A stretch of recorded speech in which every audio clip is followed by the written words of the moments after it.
दोस्तों, logical Hindu YouTube channel में आपका स्वागत है। दोस्तों, आज हम आपको ऐसे मंदिर के बारे में बताने जा रहे हैं जिसे तंत्र विद्या और शक्ति साधनाओं का सबसे बड़ा केंद्र माना जाता है। उस जगह का नाम है कामाख्या शक्ति पीठ। कामाख्या शक्ति पीठ गुवाहाटी, असम के पश्चिम में 8 किलोमीटर दूर नीलाचल पर्वत पर स्थित है। माता के सभी शक्ति पीठों में से कामाख्या शक्ति पीठ को सर्वोत्तम कहा जाता है।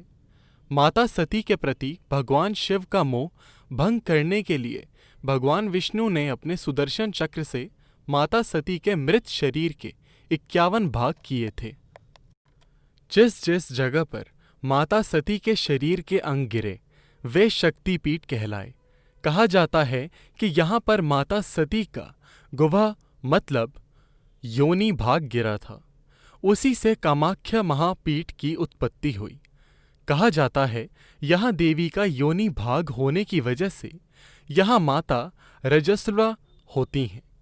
कामाख्या शक्तिपीठ चमत्कारों और रोचक तथ्यों से भरा हुआ है। यह जानिए कामाख्या शक्तिपीठ से जुड़े ऐसे ही 6 रोचक तथ्य। पहला, मंदिर में नहीं है देवी की मूर्ति। इस मंदिर में देवी की कोई मूर्ति नहीं है। यहाँ पर देवी के योनि भाग की ही पूजा की जाती है। मंदिर में एक कुंड सा है जो हमेशा फूलों से ढका रहता है। इस जगह के आसपास में ही एक मंदिर है जहाँ पर देवी की मूर्ति स्थापित है। यह पीठ माता के सभी पीठों में से महापीठ माना जाता है। दूसरा, यहाँ माता हर साल होती है रजस्वला। इस पीठ के बारे में एक बहुत ही रोचक कथा प्रसिद्ध है। कहा जाता है कि इस जगह पर माँ का योनि भाग गिरा था, जिस वजह से यहाँ पर माता हर साल 3 दिनों के लिए रजस्वला होती हैं। इस दौरान मंदिर को बंद कर दिया जाता है। 3 दिनों के बाद मंदिर को बहुत ही उत्साह के साथ खोला जाता है। तीसरा, प्रसाद के रूप में मिलता है गीला वस्त्र। यहाँ पर भक्तों को प्रसाद के रूप में एक गीला कपड़ा दिया जाता है जिसे अंबुवाची वस्त्र कहते हैं। कहा जाता है कि देवी के रजस्वला होने के दौरान प्रतिमा के आसपास सफेद कपड़ा बिछा दिया जाता है। 3 दिन बाद जब मंदिर के दरवाजे खोले जाते हैं तब वह वस्त्र माता के रज से लाल रंग से भीगा होता है। बाद में इसी वस्त्र को भक्तों में प्रसाद के रूप में बांटा जाता है। लुप्त हो चुका है मूल मंदिर। कथा के अनुसार एक समय पर नरक नाम का एक असुर था। नरक ने कामाख्या देवी के सामने विवाह करने का प्रस्ताव रखा। देवी उससे विवाह नहीं करना चाहती थी, इसीलिए उन्होंने नरक के सामने एक शर्त रखी।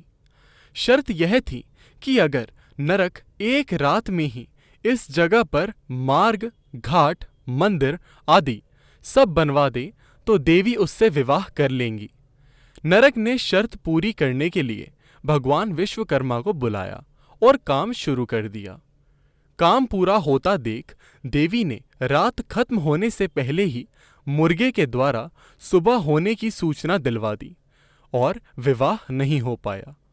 आज भी पर्वत के नीचे से ऊपर जाने वाले मार्ग को नरकासुर मार्ग के नाम से जाना जाता है और जिस मंदिर में माता की मूर्ति स्थापित है उसे कामादेव मंदिर कहा जाता है। मंदिर के संबंध में कहा जाता है कि नरकासुर के अत्याचारों से कामाख्या के दर्शन में कई परेशानियां उत्पन्न होने लगी थीं, जिस बात से क्रोधित होकर महर्षि वशिष्ठ ने इस जगह को श्राप दे दिया। कहा जाता है कि श्राप के कारण समय के साथ कामाख्या पीठ लुप्त हो गया। 5वां, 16वीं शताब्दी से जुड़ा है मंदिर का इतिहास। मान्यताओं के अनुसार कहा जाता है कि 16वीं शताब्दी में कामरूप प्रदेश के राज्यों में युद्ध होने लगे, जिसमें कूच विहार रियासत के राजा विश्व सिंह जीत गए। युद्ध में विश्व सिंह के भाई खो गए थे और अपने भाई को ढूंढने के लिए वे घूमते घूमते नीलांचल पर्वत पर पहुंच गए। वहां उन्हें एक वृद्ध महिला दिखाई दी। उस महिला ने राजा को इस जगह के महत्व और यहाँ कामाख्या पीठ होने के बारे में बताया। यह बात जानकर राजा ने इस जगह की खुदाई शुरू करवाई। खुदाई करने पर कामदेव का बनवाए हुए मूल मंदिर का निचला हिस्सा बाहर निकला। राजा ने उसी मंदिर के ऊपर नया मंदिर बनवाया। कहा जाता है कि 1564 में मुस्लिम आक्रमणकारियों ने मंदिर को तोड़ दिया था, जिसे अगले साल राजा विश्व सिंह के पुत्र नर नारायण ने फिर से बनवाया। छठा, तंत्र विद्या का सबसे बड़ा मंदिर है ये। कामाख्या मंदिर तंत्र विद्या का सबसे बड़ा केंद्र माना जाता है और हर साल जून महीने में यहाँ पर अम्बुवासी मेला लगता है। देश के हर कोने से साधु संत और तांत्रिक यहाँ पर इकट्ठे होते हैं और तंत्र साधना करते हैं। माना जाता है कि इसी दौरान माँ के रजस्वला होने का पर्व मनाया जाता है और इस समय ब्रह्मपुत्र नदी का पानी 3 दिन के लिए लाल हो जाता है। एक ऐसा तथ्य भी है जिसके बारे में कम ही जगह पर वर्णन मिलता है। भैरव के दर्शन के बिना अधूरी है कामाख्या यात्रा। कामाख्या मंदिर से कुछ दूरी पर उमानंद भैरव का मंदिर है। उमानंद भैरव ही इस शक्ति पीठ के भैरव है।